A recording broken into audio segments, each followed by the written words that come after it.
So thank you very much, everyone, for joining, and thank you to the organizers again for inviting me. It's really a pleasure and a privilege to speak to you. So I'm Anton Arkhipov. I'm an investigator at the Allen Institute in Seattle. So my background originally is in physics. I'm from Russia, so I studied physics back in Russia, then came to United States to do my PhD at University of Illinois, Urbana-Champaign, also in physics. And then for my PhD and postdoc, I did research in molecular dynamic simulations of proteins. So sort of moving towards biology from physics, but at a molecular level. And then after that, I connected with Christoph Koch, who became at that time chief scientist of the Allen Institute. And the institute was going through a substantial expansion back in 2013. And they recruited me among other people. So I came in as a sort of junior group leader and have been there since, leading a group that focuses on simulations, on biorealistic simulations of brain circuits. And so today I would like to tell you about integrating multimodal data for biorealistic simulations of brain circuits, focusing on the work that my group and our collaborators have been doing in this area. Okay, so the outline for the talk is here. It consists of three roughly equal parts. So first, I'm going to talk about experimental data for biorealistic modeling, what kinds of data we and others are using, and some exciting developments in recent years in this area. Then I will talk about a biorealistic model of the mouse primary visual cortex, so area V1. So it's sort of our flagship model that we published about 5 years ago, shared with the community, and yeah, we're seeing people using it in the community. And then lastly, I'll talk about some recent progress, applications of this model, and also a really exciting area, which is using gradient descent optimization of large biorealistic network models and some early promising results that we are seeing with these applications. And just before I move on, a quick note. So pretty much all the data and models and tools that I'm going to be describing today are publicly available, freely available at our website here, brain-map.org. So a lot of valuable information and data there, and everyone is very welcome to use them. Okay, so we probably all, I think, this should resonate with everyone here at this digital brain seminar. Of course, what we want to achieve is this so-called virtuous cycle of experiments and modeling, where we can start from experimental data, different types of data. We try to integrate this data carefully and systematically into models, network models at different levels of resolution. And then use these models to run simulations, get some insights, which then can be tested experimentally. More experimental data can be used to build better models, and then models and experiments are proceeding like that in a cycle in which they reinforce each other. And so this is the general motivation. I hope to show you that we've done made some progress along these lines. But of course, it very much remains a big aspirational goal, and that's the guiding principle for us. But to do so, again, being at the Digital Brain Seminar, I probably don't need to convince you in this. But of course, we want to build models and theories of brain function or mechanisms that are deeply grounded in biological reality, so using biological data to constrain our models and simulations. And I like to think about this, so the question is then what kind of data do we need? And I like to think about this as a three-legged stools where, there are three legs, there are three types of really important data, which you need to have all of them. If you don't have one of the legs of these three legs stools, it's not going to stand. And so what those three legs are, in my opinion, the first leg is the building blocks, the cell types and their properties. So what the system is constructed of. The second is connectivity, who is connected to whom, how much, and properties of these connections.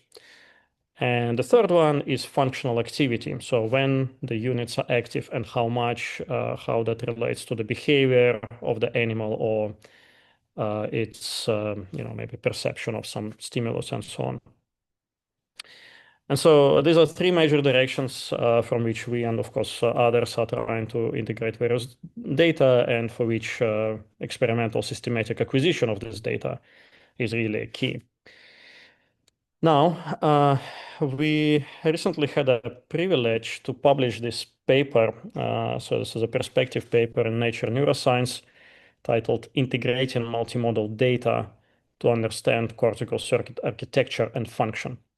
And I want to spend several next slides to tell you about the topics that we were discussing in this paper.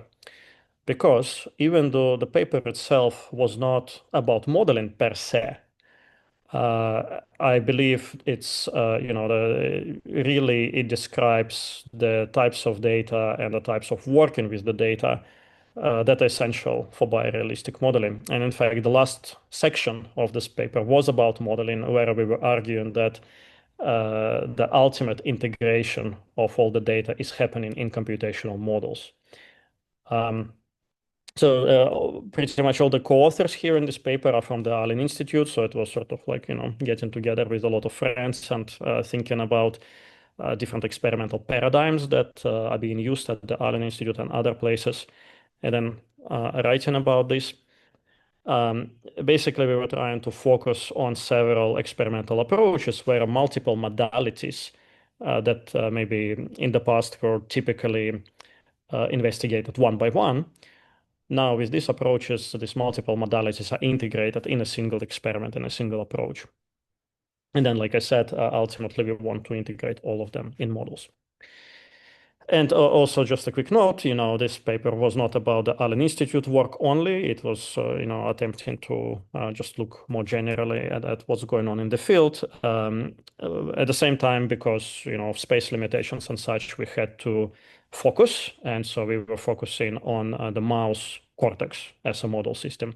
But the general arguments, of course, apply to a variety of other brain structures and species. Okay, so on the next slides, several slides, I'm going to show you several these approaches of integrating multiple experimental modalities. And on each of them, there's going to be such a schematic where we are looking at several different experimental approaches. So let's say in vitro electrophysiology, morphological reconstructions, transcriptomics, in vivo optical physiology or electrophysiology, electron microscopy, multi-page synaptic physiology, determining mesoscale connectivity, and ultimately models. And for each of these examples, we are trying to look at how a few, two or more of these modalities are integrated. So first example here is the approach called patch-seq, which basically what happens here is that you take brain slices and you do a sort of standard slice electrophysiology experiments, patch clamp your cells and record its electrophysiological activity. You can stain those cells with, say, biocytin and reconstruct their morphologies. But then the key part of these experiments is that at the end of the experiment, you can suck out the contents, the cellular contents, and then sequence them for an individual cell. And that way you get the transcriptomic, the gene expression for that individual cell. So now in a single experiment, we get triple modality, right? We get electrophysiology, morphology, and transcriptomics of an individual cell. These experiments have been pioneered about 10 years ago, but by a few different labs, and then a pipeline was established at the Allen Institute. By now, we obtain data for several thousand of these cells with this approach. For a lot of those cells are from the mouse cortex, but now we also have a lot of human cells. and other structures, not just the cortex, and most recently also non-human primate. So there's very, very exciting data sets that ultimately allow one to connect the cell types that are best of all perhaps are determined by genes in the most robust and high throughput way. Then the cell types can be connected with the morphological and electrophysiological diversity of those cells. All right, next, we can think about connectivity, right? And again, how can we relate or link connectivity in these brain circuits to the cell types? Cell types, at least at the Allen Institute, and I believe more generally in the field, is a really great organizing principle. And because transcriptomics is so high throughput now and so powerful, it really makes sense to determine your cell types using transcriptomics. But then how do you connect it with all these other modalities? So for connectivity, at least if we talk about local connectivity of cortical circuits, there are two major approaches that are being used. So one is electron microscopy. But in electron microscopy, it's very hard to get gene expression also in that same volume. And so what happens there typically is that in electron microscopy, you can reconstruct morphologies of your cells as well as connectivity between them. And then morphology can be used as sort of a Rosetta Stone to connect the identity of cells to their cell type.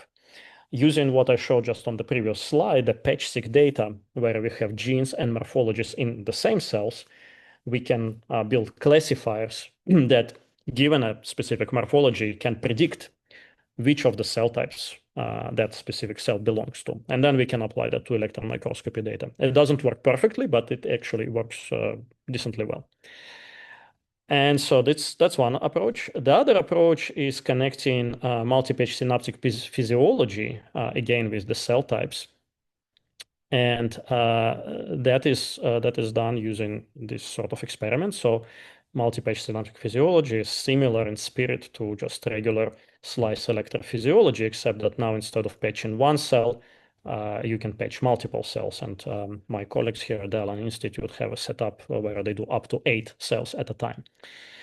So now you can inject current in one of those cells and evoke spikes while you are listening from the others, right?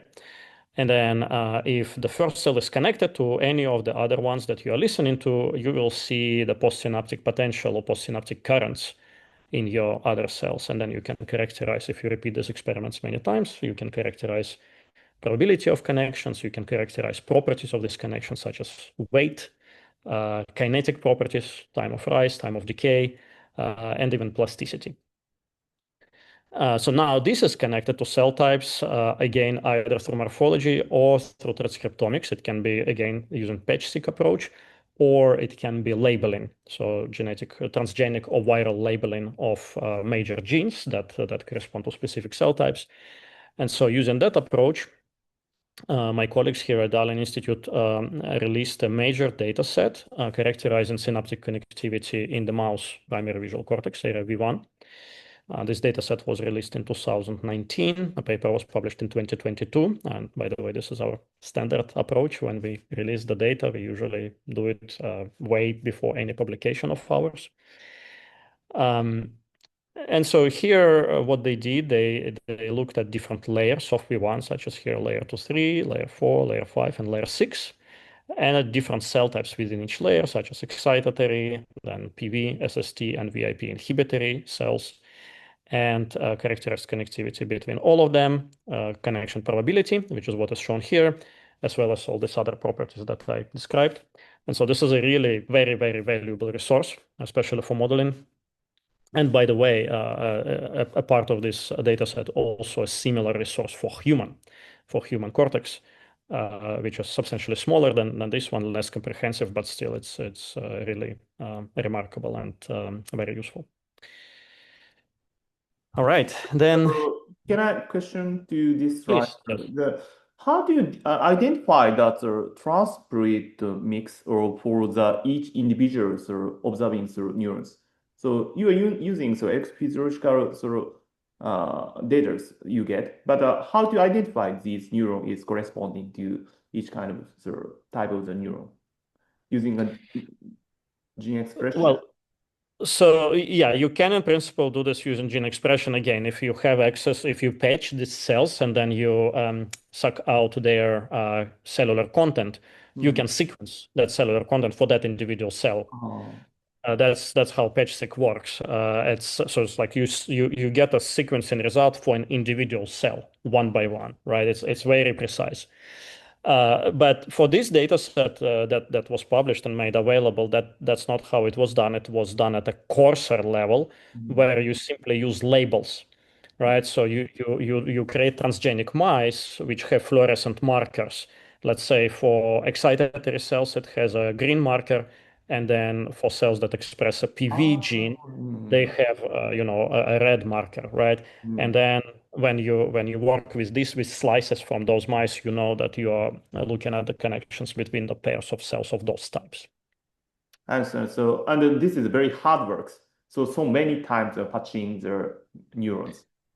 It's very painstaking, yeah. So in this data set, they probed 20,000 cell pairs. It's an incredible amount of data, out of which only roughly 10% on average are actually connected. Um, and so yeah, it's a lot of work. It's very laborious. But the type of data that you get out of this is very, very valuable because it's not just the probability of connection, it's also the dynamic properties of connections. I would argue that this is really very, very important for modeling. Thank you. Yeah. All right. So then the next type of data, of course, is in vivo physiology, and there we can connect in vivo physiology with cell types most readily through um, um, optical imaging, so calcium imaging, or more recently voltage imaging, where again the same approach as I just mentioned answering Ken's question is used with transgenic or viral gene expression, where basically you express the protein, your calcium indicator, not in all neurons, but in neurons of a particular population, particular type. For example, SST interneurons, right? And then all the neurons then you see that you record the activity from are only SST neurons. There are other ways of doing this now. There's a very exciting area where after doing your optical physiology experiment, one can do spatial transcriptomics using a number of different sort of cutting edge methods. That way, essentially, you take a piece of tissue that you imaged in vivo, and then you use imaging to sequence it in place, right? So you know in space which cell express which gene. Uh, there have been a few papers which showed that this works, but it's still, I would say, it's sort of the early days for these methods. So it's much more common to just express the calcium indicator in the type of neurons that you care about and then run experiments. Here's an example from one of the studies from the Allen Institute where the mouse was performing a visual change detection task. And you can see how their, VIP, SST, or excitatory cells are responding to different images. And then you can see what happens if these images are familiar or novel. And of course, we can do many other things like that. Then another approach that we use a lot is the electrophysiology, and especially the neuropixels probes that are relatively new are very, very powerful. So with this technology, especially if you use multiple such neuropixels probes, you can get 1,000 or more neurons recorded in a single experiment simultaneously. And this is very high level, very high resolution electrophysiological measurements where you can capture spiking of these individual neurons, something that you basically cannot really do very well with calcium imaging. And you can record all kinds of other things, such as local field potentials and so on and so forth. And on the other hand, connecting these experiments with cell types, with transcriptomics, is much harder. There are ways to do it, also called optotagging, but that's usually just for one cell type for at a time. Um, but on the other hand, usually that you're recording from a particular brain area, from a particular maybe layer if you're in a cortex, and then um, you at least you typically can distinguish the regular spiking versus fast spiking cells. So you have some amount of resolution. Moreover, if you know roughly the connectivity between your area, such is obtained in mesoscale connectivity mapping via viral tracing, you can then relate the activity of those different areas recorded in these experiments with their connectivity patterns, which is, of course, very important for understanding the mechanisms of function of these circuits. Okay, and then another very important area is basically merging or linking the physiology, in vivo physiology, with connectivity. And this is typically done by combining in vivo optical imaging with either electron microscopy or synaptic physiology. Actually, I'll mention another example of another technique. So one method here was pioneered by the lab of Tom Mersic-Flogel. And here what they did was to image the activity of neurons in vivo in mouse V1, and then take that part of the brain, use again slice multi-page synaptic physiology, but find exactly the same cells in the slice as those that were imaged in vivo. And then you measure the connectivity between them, and you also know what activity the cells exhibited in vivo. All right, so that way you can relate in vivo activity with connectivity. The most typical thing that people observe in such experiments is the so-called like-to-like connectivity, where cells that prefer similar stimuli are strongly connected with each other, and the cells that prefer, let's say, orthogonal stimuli, you have to cell, one prefer direction and to the right, the other prefers direction to the top. They usually have weaker connections between each other. So like neurons are connected stronger. Then another approach is using rabies tracing. So it's a specially modified rabies virus. It's introduced into a single starter cell from which it infects all the upstream cells, but does not jump to the next synapse. And then, let's say, calcium indicator is expressed in all of the cells. One can do recording in vivo, and then you know what your starter target cell is, and all the upstream cells are the cells that project into that cell. And then you can compare the activity of those cells with the different cells that are not connected to the starter cell, and build some statistics. Then last but not the least, something that's really is becoming more and more famous these days is electron microscopy. So the Allen Institute, together with Princeton and Stanford and Baylor, recently published a big package of papers in Nature using this so-called microns dataset, where exactly this experiment was done. The in vivo imaging was done using calcium imaging, and then followed up by electron microscopy. And then you do co-registration between the two volumes, and now you know which cell in your electron microscopy volume, so for each cell, or for at least for many of them, what kind of in vivo activity it exhibited. And then you again can relate it to the connectivity that you can reconstruct in this electron microscopy volume. So again, potentially very, very powerful approach. Of course, again, very expensive and painstaking, but this is really the sort of the data that we want and need, to understand how these circuits work, as well as to do modeling. All right. So yeah. Wait. So please go back to the previous slide. So I'm very so it's surprising that the Rust result. So is it the country is possible for getting through in vivo through physiological data and EM data so simultaneously, and in our institute. So that means Sorry, is your question about chemistry? yeah. So how can I say? So this is a so in our institute, it is very so easy, not easy, I think, but easy to get this kind of sort of simultaneous data. So currently, so you have a processing pipeline. So in our institute, is it? Well, yeah. So actually, the contribution of the Allen Institute to this project is primarily electron microscopy side. Although we also can do optical physiology, and we have another volume which we did ourselves with everything. It's expensive. It's difficult. it's a very laborious experiment. It requires, a substantial team. Mm.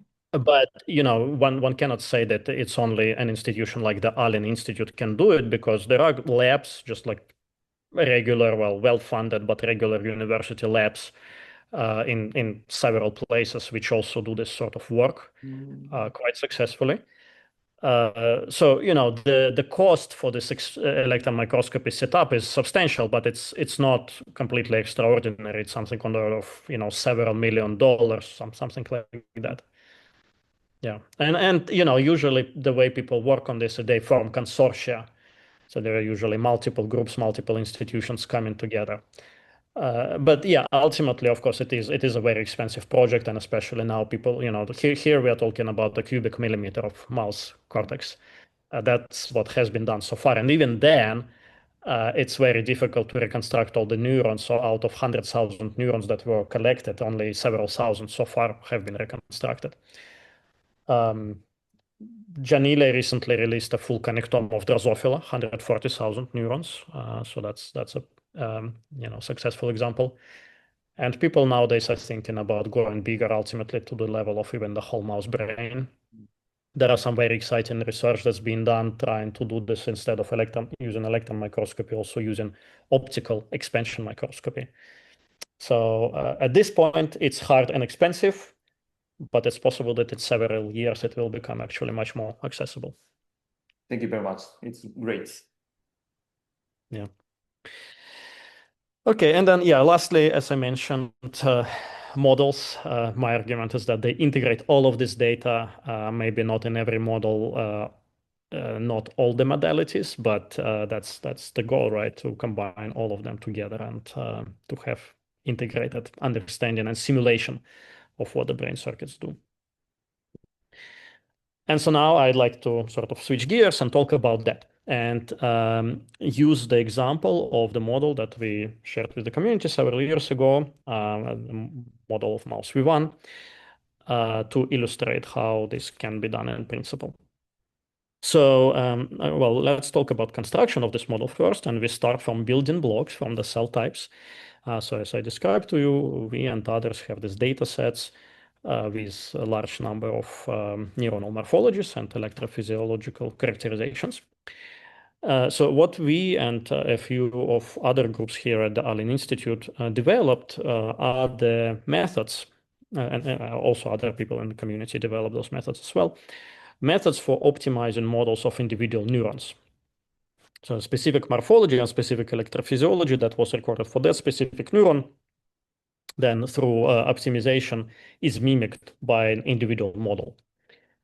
We can do it at different levels of resolution, from point neurons to the biophysically detailed multi-compartmental models.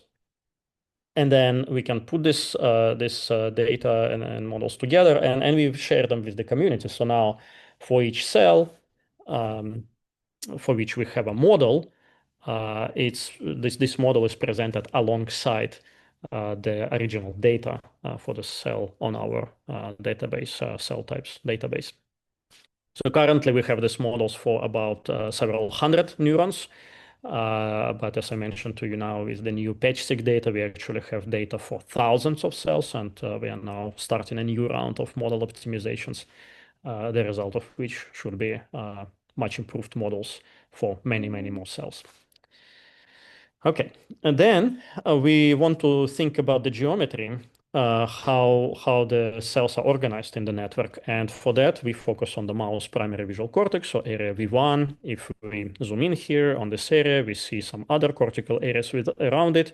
But ultimately, we are interested in the central portion of V1. And basically, what we are trying to simulate and focus on is this core area of about 400 microns in radius.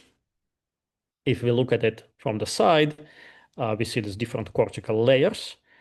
And in this model, we use about 20 different cell classes, a few per layer, excitatory and inhibitory, a few inhibitory subclasses in each layer. And then this whole the 400 micron radius piece of a cortex has in the mouse about 52,000 neurons. So that's what we assimilate. And then in addition, we introduce this annulus around the core, which we simulate using point neuron representation.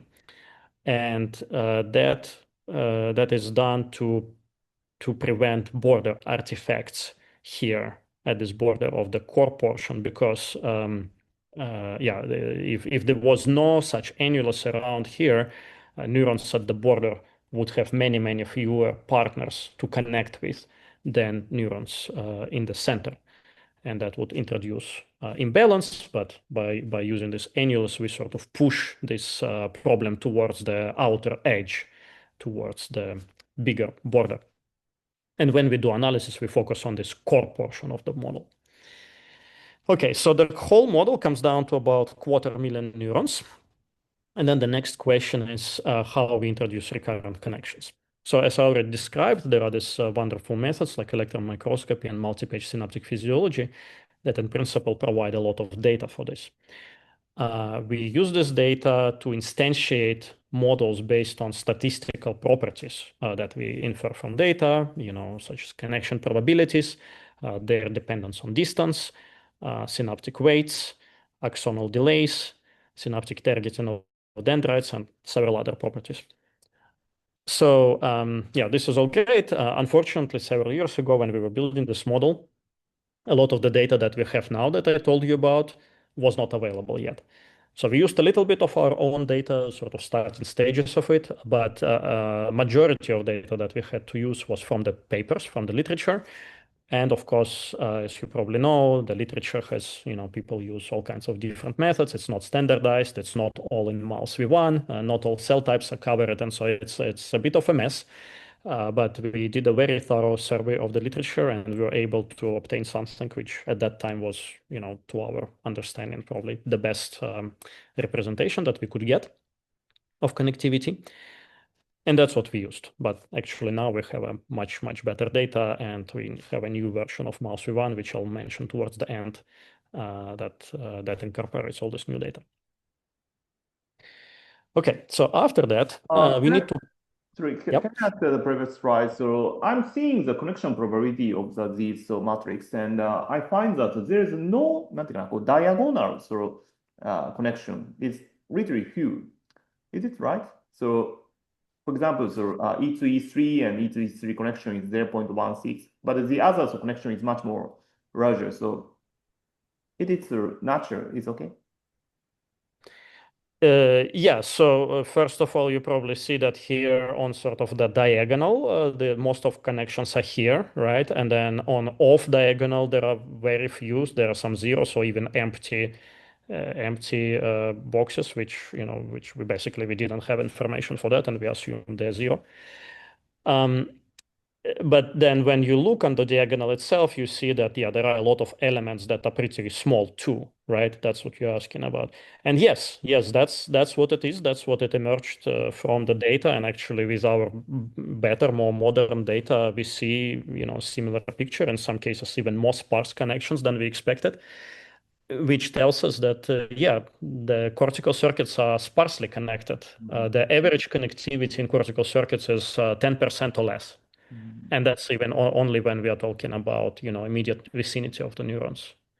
In many cases, it's substantially less, which is interesting and probably tells us that these circuits, they are organized in a very precise way, right? So the connectivity is not very widespread, but it's precise.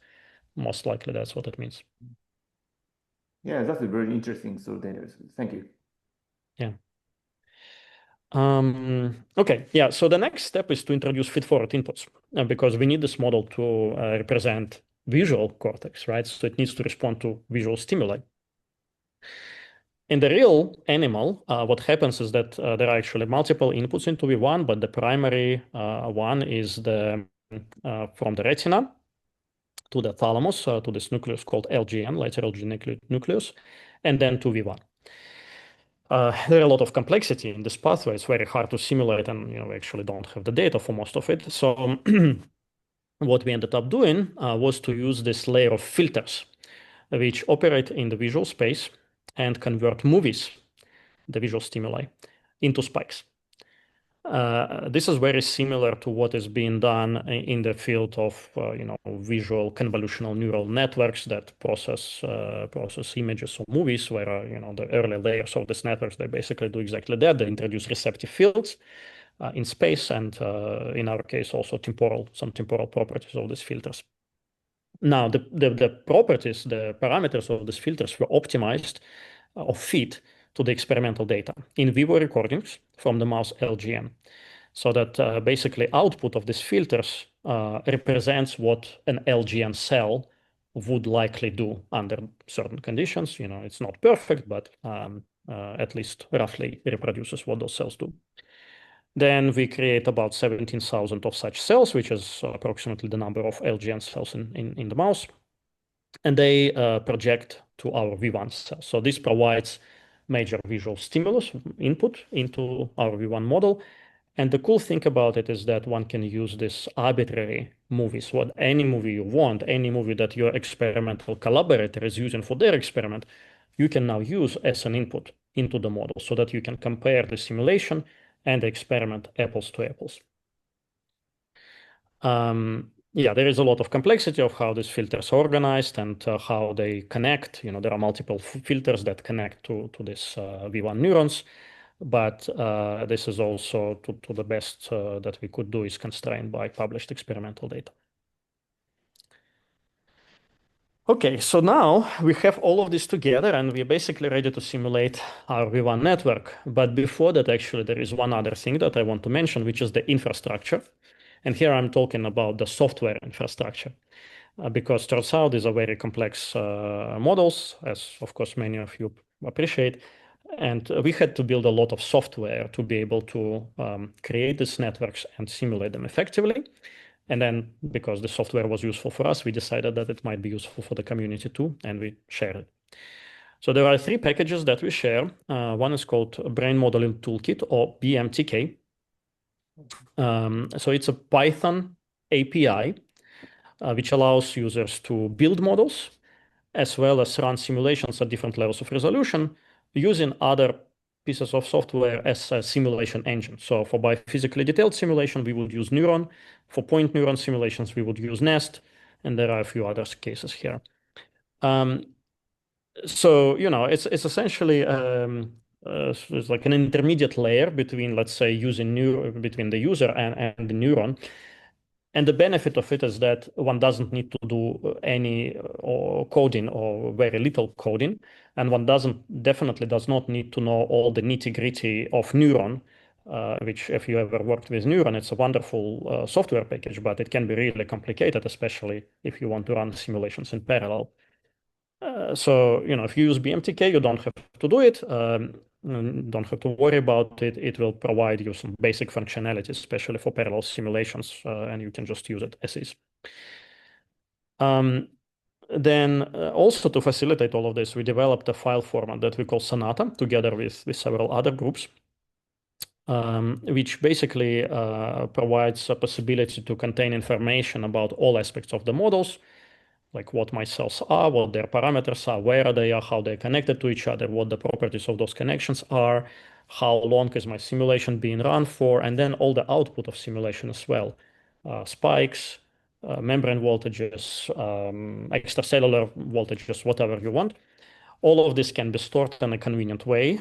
There is a human readable part of Sonata files. There is also HDF5 based large file size part of the Sonata format. It's pretty flexible, but also computationally efficient. And so we share our models in this format. Some other groups also do so. It's not only BMTK that can read and write Sonata. There are multiple packages here that also can do so. And yeah, I think it's just a useful standard for us. Definitely, it's very important because our models are very large and heterogeneous, and it just doesn't make sense to specify all the details in code and share code with each other. Instead, it's files, data that you share in a systematic way. And then last but not the least, our collaborators at University of Illinois developed this software in collaboration with us called VND, or Visual Neuronal Dynamics, which supports 3D 3D visualization of models and simulations. And also, we make all these tools publicly available. We have a lot of tutorials and training materials that we make available all online. And then we also run an annual workshop where we teach participants to use our tools. So we did already this 3 times and going to have another one this July. If anyone is interested, that would be now for the next year. Please feel free to apply. But also just keep in mind that all the tools and training materials are available online. So we would like to see you at our workshop, but you also can do it from the comfort of your home. And in general, our mission is to share all of this with the community. So if you have any interest, either on our tools or in models, or just have questions, please reach out. We really dedicate an effort to support all of this and to answer to the best of our ability. Okay, now this is a movie that illustrates our V1 model, built and simulated in BMTK, stored in Sonata format, and visualized with VND. So first, I'm illustrating the process of building this model, where we are adding the cells of different types, excitatory, different types of inhibitory, in different layers. So now layer 5, layer 6, layer 1. Okay, so this is the model. I'm only showing here the core portion, and in fact, only 1% of neurons in that core portion, because otherwise it would be very, very messy. And now we are going to play in the stimulus, starting from a gray screen, and then soon drifting grating will appear on the screen. This is, of course, much slower than the real time. Otherwise, you would just see a lot of, a lot of flashing. It would be very hard to keep track of what's going on. But yeah, you can see that neurons are active, and there are some interesting patterns of activity happening. Of course, when we analyze our data, we just do it as other computational neuroscientists and experimentalists do, which is a lot of plotting, raster plots, various analysis, and 3D visualization is not a very big part of it. But I must say it can be useful too, especially when you build a model and you want to make sure that what you did is correct. You didn't do something that it doesn't make sense. It sometimes is useful to look at the model in 3D. All right, so this is the summary of our Great. V1 model. So can I Yeah. check the input? So you are also showing the gradients or images on this column. And how do you defining the LGM neurons, or so how do you define the input from the visual data set? Right. So this Ah. was what I was talking here on this slide, where basically movies, right? Movies are provided as inputs to these LGN cells or filters. The output of each filter is a time-varying firing rate Mm. in response to a movie corresponding to the receptive field of this neuron and its spatial temporal properties. Mm. So, which part of the retina are you considering? I'm not sure if the mouse retina has something like a fovea, but the spatial relationship may be different across a different part of the retina. Right, right. Yeah. So we essentially we're considering the whole retina here. We are not simulating retina explicitly. We are sort of jumping directly into LGN. Uh-huh. And right, the mouse does not really have a fovea per se. Mm. But then what ends up happening, let me show you it here on this slide actually. So like I said, we are focusing here on the central portion of V1. Yeah. There is retinopathy in V1. Mm. So essentially, the center of this circle corresponds to the center of the computer screen in front of the mouse eye, if it's positioned, like at the center of the eye, towards the center of the eye. Mm. And then we know the correspondence between the length Mm. in this direction and in the orthogonal direction, and how many degrees of the visual space that corresponds to. And in fact, interestingly, in the mouse, in X and Y, you have roughly a factor of 2 difference, the so-called cortical magnification factor, Uh-huh. in how many degrees that corresponds to. So then 400 microns correspond to in the vision, how wide, how many degrees? Yeah, that's a good question. It's quite sizable. I want to say it's probably on the order of 50 degrees or something. Not 400, not 400, but the 800, right? So if we talk about the diameter, I see. yeah, it's probably like 60 degrees or something like that. Okay, quite wide field. Okay, yeah. Yeah, it does represent quite a substantial part of Okay. the visual field. Yes. Yeah. Okay, so then we have this model, and actually there are two versions of this model. There is the biophysically detailed one, which is mostly what I was telling you about, and then there is also point neuron version with one-to-one correspondence between the two. So the positions and identity of neurons are the same. The connectivity graph is exactly the same between them. They were optimized separately, right? The biophysical and point neuron version. There is not like a real direct correspondence between them that you can just go from one to the other easily. But we have these models, and they all are available online. So in both of them, about 250,000 neurons. And of course, a biophysically detailed version takes hundreds of CPUs on a sizable cluster or supercomputer to run, and you can get something like maybe 1 hour for one simulated second. And then point neuron version is much faster. You can run it even on a single CPU and get maybe one simulated second within a few minutes. Another thing I want to excuse me. Yep. So are they run simultaneously? No, they're independent. So yeah, you just run one or you run the other. The only thing that's simultaneous is here in the biophysical version. There is also this area around the main core portion of the model is also point neurons, right? So they don't have morphologies. So But that is don't they run have together. cross connections? They have connections, yes. They have just the same probability of connections as within the biophysical portion. But the weights of the connections are completely different. They have different meanings, so we had to adjust them separately. Okay, so what I thought was that this central part and then the peripheral part kind of do some interaction. Yep. So then I thought that you have to run them in parallel to consider bidirectional interaction. Yes, that's correct. So if we look at this model here, right, where I point my mouse, so there is the core part, which is biophysically detailed, Yeah, and then the periphery, which is point neuron, yeah. and those are run together. Yeah, this is one model with just different types of neurons, either biophysical or point neurons, but that model is run all at once. All biophysical and point neurons are together. I see. Yeah. Okay. So then from BMTK, do you actually use a neuron or nest for the biophysical and then point neuron part?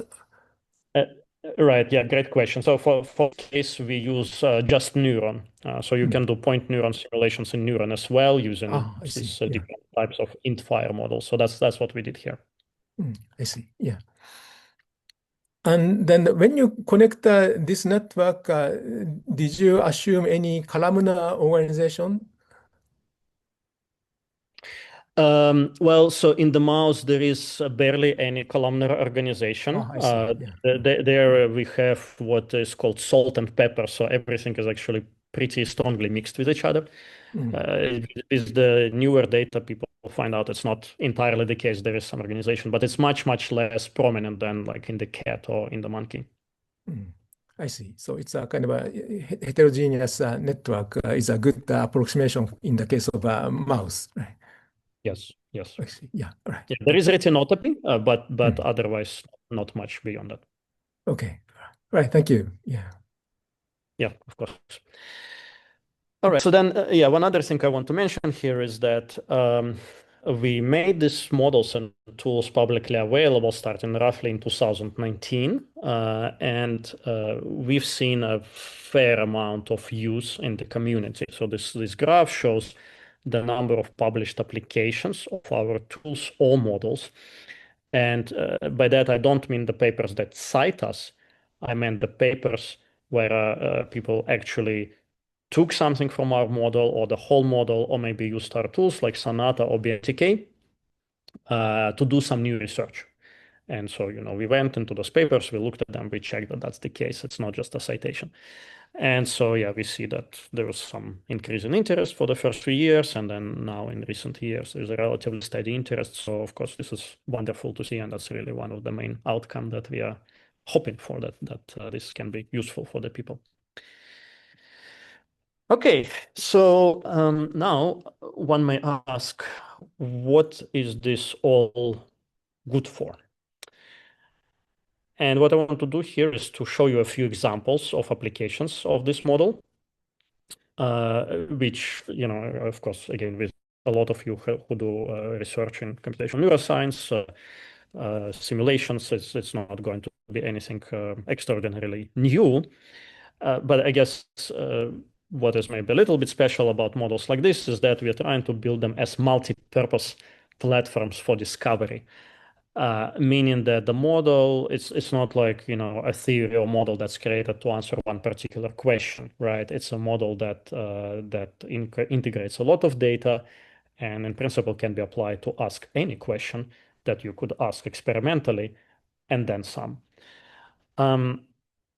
But yeah, the most typical application, of course, is when we look at spikes, patterns of spiking activity in the experiment using the neuropixels recordings, and in the simulation in response to the same stimulus. So here's an example raster plot from a simulation or a single trial of a drifting grating. We can look at this excitatory, PV, SST, HDR3, or VIP neurons in different layers, look at the patterns of their activity, and we can compare statistically between the neuropixels data and the simulation. For example, we can look at firing rates. So, okay, different layers, different cell populations here, biophysical and point neuron versions of the models, and experiment in gray. And we see here the agreement is pretty good. We can do the same for other metrics. And so, for example, here for direction selectivity index. And again, the agreement is pretty reasonable. There are many other metrics that we tested in this paper. Of course, you cannot cover everything. It's like literally infinite number of things that one can do here for comparisons. But we looked at a number of metrics, and many of them were pretty reasonably matched by simulation. In some cases, it wasn't such a great match. And of course, those point us to the opportunities for future improvement. But then when you do these comparisons, of course, you can also do it systematically with different versions of the model and different perturbations in the model, right? And then you can learn something about the mechanisms, which is perhaps the key value of the model. So in this paper, we made 3 very specific predictions about the so-called structure-function relations, which basically tells either about the architecture of the circuit or maybe roles of cell types in the circuit in producing certain type of functional activity. So I'm not going to go into details of everything, but I'll just illustrate one example of prediction that we made there, which is the following. So if we look at an excitatory cell, and let's say this cell is directionally selective, so it cares about a direction, in this particular case, from left to right. Then you ask, where are all the neurons that send their connections to these cells, right? So all my upstream neurons, turns out that they are preferentially found in such a stripe. So this is now thinking about the visual space where the receptive fields of those neurons are. They are in such a stripe in the visual space that's perpendicular to the preferred direction. And that really makes sense because if you have an elongated object moving from left to the right, it will excite all those neurons simultaneously. So you will have a strong input to the target neuron. If it moves in the orthogonal direction, then it will excite neurons, little by little, so the output will be weak, right? So that of course makes sense. However, there are multiple ways, and this is not the only way, to create direction selectivity in a target neuron. And we tried several approaches in our model, and given all the other experimental constraints, we found that this was particularly useful. So we said, well, okay, that probably means that that's what it is in real V1. And actually, when we were publishing this paper, before it even came out, another paper came out in Nature, experimental one, where they observed basically exactly the same thing. I mean, I must say that this has been already speculated theoretically based on some other circumstantial data previously, but they really nailed it and observed it very directly. So that was great to see that prediction being recapitulated. But this is all about thinking about spiking activities of neurons. We can actually do more than that, right? Because especially with the biophysically detailed models, we can not only look at spikes, we can look at a variety of other things. So for example, spikes in electrophysiology, they themselves are collected using electric field recordings, right? So it's not just the spikes that you record actually extracellular electric field, which is then filtered, and you might be able to identify units. We can measure that field directly in a simulation because each segment of our model neurons and each synapse has some current associated with it. Current creates electric field in each point of space. We can record this field in some points, sum all the fields from all the different compartments and synapses in the model, and obtain this extracellular electric field. We can then, do whatever operations with this field, just like experimentally, for example, filter out high frequencies and look at the so-called local field potential, take a second derivative of it relative to space, and that gives us roughly the current source density. And then we can compare between the simulation and experiment. So we did a study like that, published a couple of years ago, spearheaded by Atle Rimehaug, who was a graduate student with our collaborator, Gaute Einevoll in Norway. He was looking at this CSD pattern recorded experimentally, here as a function of depth and time in response to a full-field flash. And you can see there is this characteristic pattern of activity. And Atle was able to reproduce it in our simulation, but not right away. He actually struggled quite a bit to reproduce this sort of upper right corner of this plot. And basically nothing worked, whatever he tried, until he decided to add feedback, cortical feedback to our model, right? So V1 does not work in isolation. Like other areas in the brain, it sends inputs to other areas and receives feedback from, let's say, higher visual areas. And turns out that it's when you add that feedback, at least that's how it was in our model, you start seeing this very prominent layer to 3 so-called sink and source in this electric signal. So now this is actually consistent with some suggestions from experimental literature. We still don't know exactly whether that's true or not, but this is now a prediction that in principle can be tested experimentally. And so another example of finding out the structure-function relations using biorealistic models, now not at the level of spiking activity, but at the level of electrical signal. Okay, now I want to talk about yet another type of application. And this is now something that sort of moves us towards the end of my talk. Just Great. several more. So can I ask Yeah. my question? So in this case, so your so V1 is a very great simulator. So you have, and your experience is basically so awake mouse dataset, I think. But it seems to be so some kind of so more anesthetized mouse is more so similar for your simulation so case because so yeah there's no feedback from the so more higher layers, higher cortex or some subcortex region. So how do you think so why? So this is so good for the so awake mouse. Well, yeah, it's a great question. I think you just have to make some assumptions and sort of live with them until you can do better. Um, like we know that V1 does not work in isolation, right? So Mm. it's great to be able to simulate 250,000 of neurons as a V1, but relative to what really is happening in V1, it's still inadequate because you are missing this huge amount of other inputs and feedback that come to it. And so then the question is, well, what do you try to reproduce? What do you try to focus on? And we chose the data that we thought roughly makes sense, which is yes, it's a awake mouse. One reason is that we didn't have that much data for anesthetized mice, right? We have wonderful neuropixels data for awake mice and not so much for anesthetized. But there is much more complexity than that. Also, there is, for example, a huge difference in cortical responses between low arousal and high arousal, right? Or the stationary and running. You can think about different cortical states and neuromodulators and so on and so forth.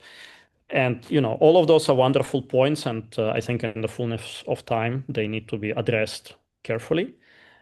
In our case, so far we just tried to choose something that is not completely outrageous. Say basically, let's look at the awake mouse average between running and stationary, and just try to get something that's like roughly somewhere there in the ballpark.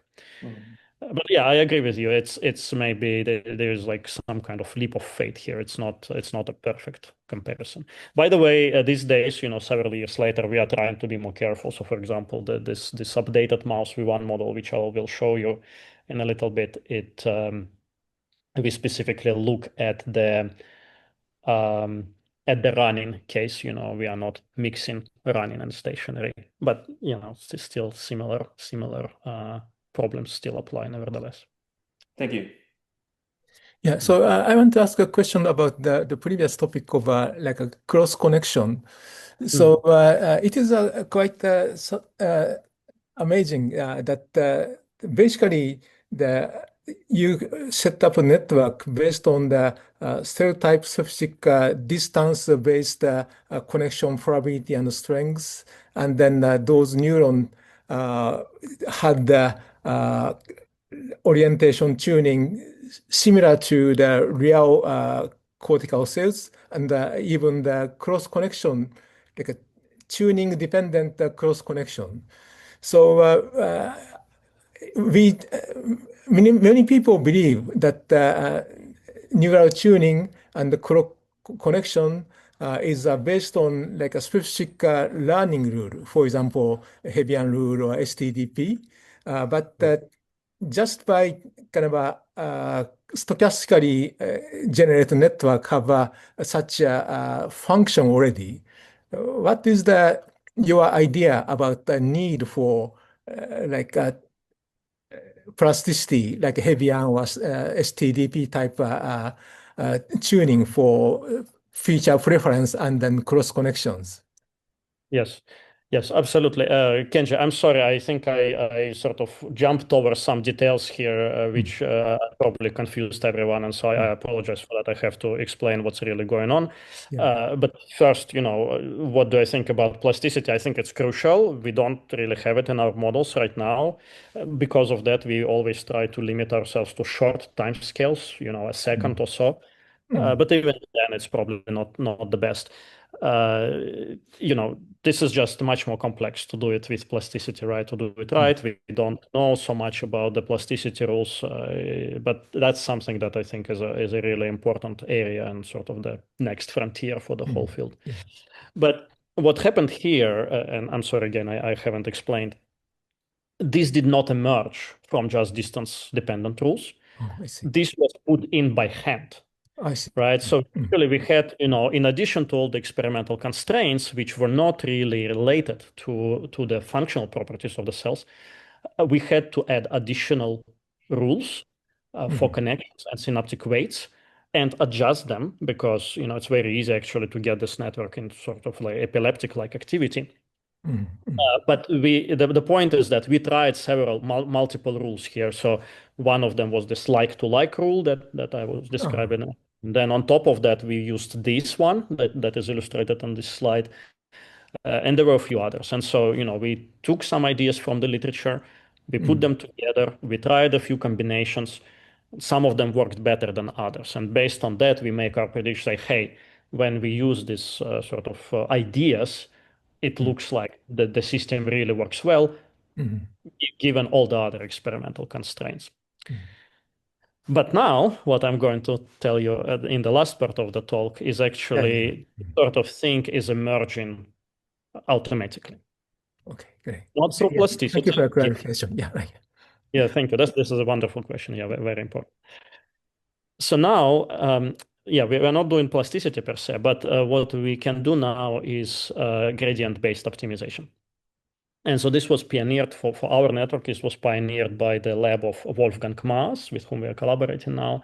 So they basically took our point neuron network, ported it into TensorFlow, and trained it with backpropagation through time. And it worked in their hands pretty well. They were able to train the network, for example, to simultaneously perform 5 different tasks, including tasks like this image change detection, or even evidence accumulation in a virtual reality.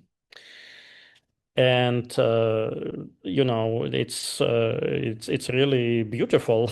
We used to do this by hand, and you know, in a very painful and complicated way, in a very sort of impoverished way. But with gradient-based optimization, it's much faster and it's much more convenient. It doesn't really exist yet for biophysically detailed version. There are tools like Jaxley, for example, that people are now publishing, where it's sort of promising that this could be possible even for such large networks. But at least for point neuron networks, it's actually really working really nicely. One example that these colleagues of ours showed in their publication was that somehow after training, our biorealistic model was substantially more robust to noise in this handwritten digit recognition task than sort of similarly sized artificial neural nets. And you know, this is very interesting if it's really true, but I think here we and they are only sort of scratching the surface, and there is much more to do. But it's interesting. It's sort of, you know, inspiring, and suggests that there might be something here which maybe we still can learn from biological networks. But for us, that's not the focus right now. The focus is to use this tool to optimize the networks together with the experimental data to reproduce some patterns of activity. And so just in the remaining several slides, let me quickly show you what we have. Well, first of all, for this new version of model of V1, we integrated a lot of the new data, the sort of data that I told you in the beginning, but a lot of which did not exist yet several years ago for our published model. And without going into details, I can just tell you that there are a lot of differences with what we previously were able to get from the literature, for example. For example, from the electron microscopy data, we now see much stronger connectivity from LGN to V1 than we expected. To your question, Ken, right? There are sparse connections, but then for other types of connections, like for example, from LGN to V1, we actually find out that they are more dense than we thought. There is a lot of complexity and sort of log normal like distribution of various properties like synaptic weights, for example, for all these different cell types, which we now were able to integrate in our model. So you know, this work has been spearheaded by Shinya Ito and then Daryl Haufler and my group with help from Joe Mann. Shinya is originally from Japan, and he's really a key contributor to this new model of V1, the primary author. And in particular, he, together with Javier Galvan Fraile, who is a student in Spain, with our collaborators, Claudio Mirasso, they really optimized this code for gradient-based optimization. And now we can get, you know, from something like this, which is before tuning, just the bare, you know, you put all the experimental data in, you instantiate the model, and that's what you get. It's not a particularly active model, but then after optimization, you can see something that's much more interesting. And if you start comparing systematically different metrics for the between the experiment and simulation, you see that this green optimized model is much closer to the gray, to the experimental data, than other versions, than non-optimized version. This is not surprising because this is what we are actually optimizing for. So what we are currently doing is we have several terms in our loss functions, which basically take care of the firing rates, of orientation selectivity, of direction selectivity, and a few other things, all in response to drifting gratings, because that's where we have the most data. That's where we can do the best comparison. So we run those simulations or optimization only with drifting gratings, and then after that we go and check other stimuli. And I'll show you a couple of examples from that. But first, let me just point out that a lot of work went into doing a good computational performance on GPU for this optimization simulations. Our typical setup has a batch size of 5.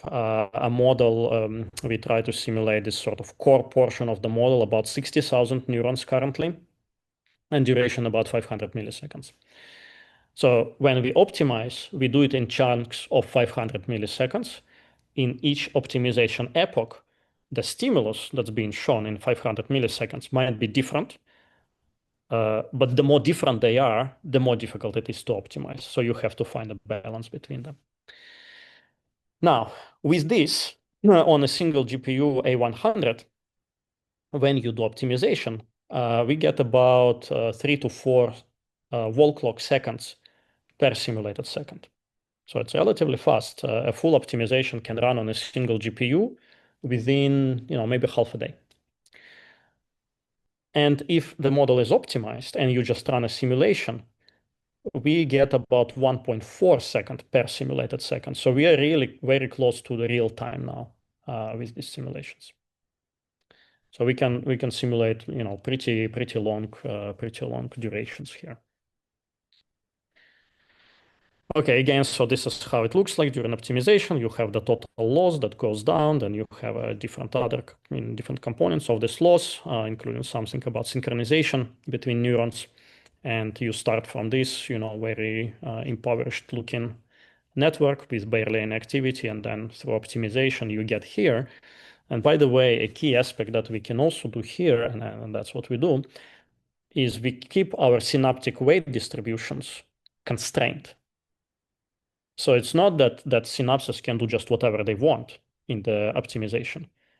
Individually, synapses change, synaptic weights, but their distributions are constrained to what they're supposed to be experimentally, to what we know from the experimental data. And that way we can keep the model still pretty biorealistic to the best of our understanding, while being able to really push it towards doing something that we know it should be doing functionally. Okay, now just the last couple slides. The really key question here is, does the model generalize? So, okay, so we can optimize it. We can fit to, for example, match the responses to drifting gratings, but does it generalize? And it looks like it does, which is remarkable given that we optimize it on this very limited stimulus set. And I'll show you 2 examples of this. One example is this so-called most exciting input. So this was pioneered by the lab of Andreas Talias, first in this paper by Walker et al., where they did it with real mice. We do it with the model. So basically the way it works is that you show a lot of natural images to your mouse or the model. You look at the responses. Then, number 2, you train an artificial neural network, convolutional neural network, to predict those responses of each neuron in the model or in the mouse to these images. Once you've done that, you can invert the gradient descent in your network, and you ask, what is the image that maximizes the activity of each output neuron? And that gives you so-called MAI, or most exciting input. And then you can play those images into your, show it to the mouse or to the model and test whether they are indeed more exciting than all the others. So we now have done that. It's working with our model. And what is remarkable is that the nature of this MAI, most exciting inputs that we are seeing, is actually highly consistent with what was observed experimentally, even though this is for natural images and the model was not trained on this. So the experimental data only exist for upper layers. So these are examples from Walker et al. These are examples from our simulation. Obviously, they're not exactly the same, but as you can see, there are multiple types of these so-called most exciting images. And we can find in our model something that looks very, very similar to what they find in the mouse. Now, unfortunately, we don't have direct access to that data, so I cannot really quantify this very well. But at least anecdotally, when you look at the array of our images and what they showed and published in the paper, including supplementary material, it does look quite similar. Interestingly, in the model, of course, we can look at other neuron types, like at lower layers and also at inhibitory cells. And I'm just showing some examples here that are quite different from those in upper layers excitatory cells, although there is quite some overlap too. But we can see that there are differences by cell types and there are non-trivial differences. So these images in lower layers, excitatory cells or inhibitory cells, tend to be often bigger and maybe somewhat more complex. And then the other example of generalization is tuning to contrast. So during training, we show gratings that are all high contrast. But in reality, of course, an animal can be exposed to a variety of different contrasts. And so here is two plots from an experimental paper, also from the Allen Institute, where this was characterized in the mice. And for the VIP neurons, what was found is that the activity was reduced with higher contrasts. Oh, by the way, so here I'm showing contrast 5, 10, 20, and so on percent, up to 80. And then within each contrast, these are different directions. And the orange colors correspond to high responses, and the blue colors correspond to low responses. But for the SST neurons, on the other hand, they're actually excited by high contrast. When we start from our network that was not optimized, we don't see that. We actually see that VIP neurons are highly active by at high contrast, and SST neurons are also active and also highly tuned to direction. But when we optimize the network, and again, it only saw drifting gradients of high contrast, we find that the VIP cells now are actually suppressed by contrast, just like an experiment. And SST cells still have high contrast responsiveness or prefer high contrast, but their selectivity becomes sort of muddled with high contrast, which is consistent with the experimental data. So another example of generalization. Now, I'm not claiming that we will be, this model, especially not trained on any natural movies or natural images, is going to be like perfect and cover all the bases. But it's really exciting to see this, first of all, the possibility of doing this, and second, how nicely it generalizes when we try to capture all the experimental constraints. And then we can look at the mechanisms of it, like, for example, the so-called like-to-like rules that we discussed already. They do emerge. So here, the blue is the non-trained model, and orange is the trained model. And as you can see, in the blue model, we keep everything flat and no preference in terms of like-to-like connectivity. But during training, it does emerge for both excitatory and inhibitory connections. In fact, for excitatory connections, it is like-to-like. For inhibitory connections, because this is now negative. So the more negative, the stronger inhibition is. And the strongest inhibition here is for orthogonal. So this is sort of anti-like-to-like inhibitory connectivity. And now, of course, in the model, we can do this. We have about 300 pairs of different cell types for which this comparison can be made. And turns out there are actually substantial cell type differences. So, for example, between the layer 2-3 excitatory cells and layer 6 excitatory cells, there is a huge difference in the size and modulation of this curve, which seems to be in a lawful way related to the tuning properties of these cells. And that constitutes a very specific prediction that can be tested experimentally, which arose from the model, right? This time we didn't put this by hand. It was just a result of optimization. By the way, we do optimization for 10 different instantiations of this model. And these things that I'm showing you, they are arising every single time. All right, so that's, I'll stop here just to conclude. I think this is a very exciting time. And, I was telling you about our work, but there is just so much more exciting work happening in your groups, of course, but, around the world. And I think it's a very special time for biorealistic modeling.